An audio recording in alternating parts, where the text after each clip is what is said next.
In the last video on tongues, I promised a part two, so welcome to the sequel. Now in this video, I want to focus on 2 points that Allen Parr made when he said he's stopping tongues, and maybe you should too. First, it's his call that we need to get back to what the Bible teaches. 2, he asked, when it comes to tongues, would God give a special way to communicate with him to some and not to others? Now when we say we need to get back to what the Bible teaches, and you imply that tongues just aren't a valid thing anymore, I can understand why someone who has spoken in tongues would be very frustrated. Now, I haven't spoken in tongues, so maybe I can speak for them. Let me give you a couple of personal stories. My very best friend in my late teenage years was the drummer I was in a band with. We became very close because we both crashed our lives and looked to Jesus as our rescue. Now, I knew Jesus was the rescue because I had been raised in church. He, on the other hand, had to find out Jesus was the rescue from guys like me because he had zero church background. He and I came to Jesus close to the same time and talked endlessly about it. And one night he comes to me and he tells me he was in his room, he's hanging out, he's got headphones on, he's listening to some music, and he's just praising God. Now all of a sudden he feels this sensation in his mouth and he speaks like one syllable. But it scares him, so he stops and he thinks, what was that? But then he feels bad because he kind of instinctively knows, looking back on it, that it was something good. He asked me what I think. And out of what little knowledge I had from being in church, I said, well, maybe you were about to speak in tongues. You think so? Not very long after that, he walks into my work and he comes in with his eyes shining and he says, I just spoke in tongues from the time I left my house all the way here. And then he goes on to describe it, and he was obviously lit about it. Now, why I bring him up is, first, I know him well enough to know he doesn't have a phony bone in his body and he would never make something like that up. Second, he wasn't in a church either time, so he felt no peer pressure. And third, he didn't start off knowing speaking in tongues was even a thing. Hold that thought. Hold up. Wait a minute. Here's another story. A few years later, I'm leading and teaching a college ministry. A young woman with no church background, again, a pretty rough family background, etc., comes to Jesus. Now, it's legit, and it's one of those fun ones that you can just see the transformation all over. Now, one day, she gets together with a group of the girls from the college ministry and tells them she was headed out to her school campus, singing in her car to praise music, when she found herself singing in another language and crying because she's so touched by the Lord. Now, you could tell she was just lit up about this thing too, but she didn't know what had happened. So she was new enough, she didn't even know tongues was a thing. Half of the girls responded well, told her it was legit, others didn't, and it became this controversy. So she asked me what I thought, and I quizzed her down and then was able to take her to places in the Bible, like the very first day the church even existed, on the day of Pentecost, or Paul's helpful instruction in 1 Corinthians 12 through 14 on tongues and other spiritual gifts. And simple enough, she is able to see her experience written about in the Bible. It set her free. The controversy was over, for her anyway. So why is it frustrating? Because tongues is in the Bible. Clear, understandable instruction about it is in there. But that simple fact gets obscured by, first, those who say everyone has to do it, and those who say it's no longer for today. I use the example of these 2 people I know who had no background at all, because I promise neither of them were peer pressured or weirdly agenda driven. They weren't taught how to do it. They didn't even know it existed when it happened. What if either of them had gone to a cessationist and asked him about it? The logic they would have heard would be, it's either you're just being overly emotional or it's of the devil. We all know that's incredibly damaging. We also all should know that it's not true. Now, in light of all that, here's what I would propose concerning cessationism. That's the belief that gifts like tongues or healing were just for the first century church. It's a philosophy about the Bible, but not from the Bible. If you start from a sincere experience and look at the Bible, it is in there. That's very simple. This is a problem that has a grander scale too.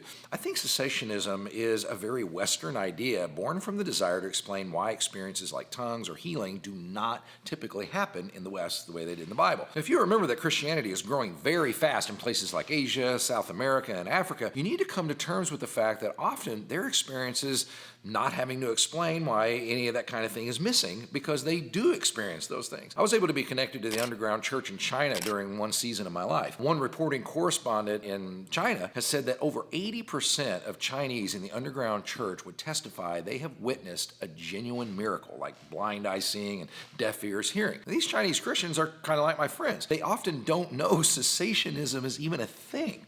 Sometimes they don't know tongues are even a thing until they experience them. Or they read the Bible and they see miracles and tongues happen, and they assume that's how things are set up in the whole faith, and they experience it. By the way, a quick side note here, a great book when it comes to healing still being around is the very scholarly and extremely thorough work, Miracles, the Credibility of the New Testament Accounts by Craig Keener. We'll put a link to that book below. Now, in short, it's frustrating to hear someone charge you to get back to what the Bible teaches and then experience things that the Bible clearly talks about, only to be told it's not biblical anymore. Well, then Allen Parr gives another reason why he stopped speaking in tongues and suggests you should too. He says this. But here's another reason why I stopped speaking in tongues, was it just did not make sense. Now, I have to admit, this point kind of blew my mind. The reason is that's Paul's entire point in 1 Corinthians 12. We all have the same Spirit, but not the same gifts. Whether we think it makes sense or not, Paul is very clear that some people have certain gifts and others don't. And tongues is one of those gifts. Now, ironically enough, Parr's logic here is the same exact logic that causes many Pentecostal and charismatic teachers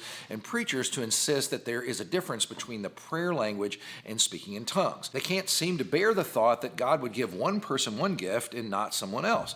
So according to their thinking, everyone has the prayer language, but only a few have the gift of tongues. Now, if you read 1 Corinthians 12 through 14, which is all one unit, it's hard to imagine how anyone could reach this conclusion. But they do, and I think they do because of Allen Parr's logic.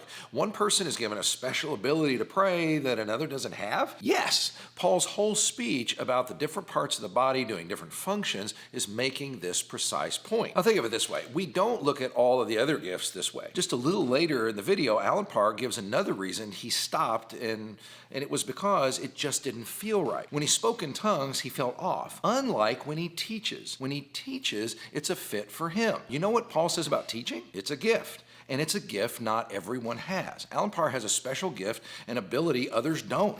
And he's using that gift on a much larger and wider scale than a whole lot of other people. My best friend who speaks in tongues, once he and I were together, and he was swept up into this time of worship and prayer in tongues that I watched, and it was amazing to see. And I'll have to admit, I was a little jealous when he was doing it, of that experience. But you know what? Sometime later, he confessed to me that he was jealous of my teaching and preaching gift. He saw me as having an opportunity to make a greater impact on people's lives. Now, here's another problem with this. If you believe that people in the first century were the only people who experienced the real tongues, the argument that it doesn't make any sense would apply to their real, actual experience. Now, that hardly seems logical or even biblical. Now, speaking of people back then, Jesus once told his disciples, many had longed to see what they were seeing and didn't see it. Now, when Jesus was transfigured, he was with Peter, James, and John.